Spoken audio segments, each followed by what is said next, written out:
Harman ipten. Harman ipten. Ya bırakın beni. Götür Ben götür gidemem. götür götür. Ben gidemem. Ya bir dakika beni gidemem.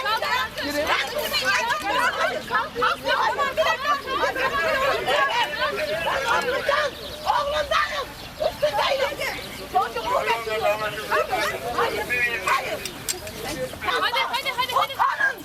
Utanın. Türkçenin ayıbıdır. Hadi. Hadi dışarı. Bırakın beni. Ben gidemem. Ben gidemem. Arkadaşlar götürsenize. Tutun onu. Hayır. Balkan içinde Balkan'ın orada ölüyor. Balkan'ın ölüyor. Çocuklarımız ölüyor. Nerede bana? Onu çıkart. Çıkarması götürün. Ben çıkarmete götüreyim. Götür bu tarafa götür. Çıkart buraya. Bak çıkın.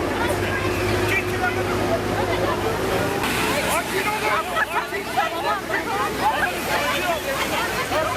Al kaç kalma. Nasıl ettiriyorsun sen? Hayır.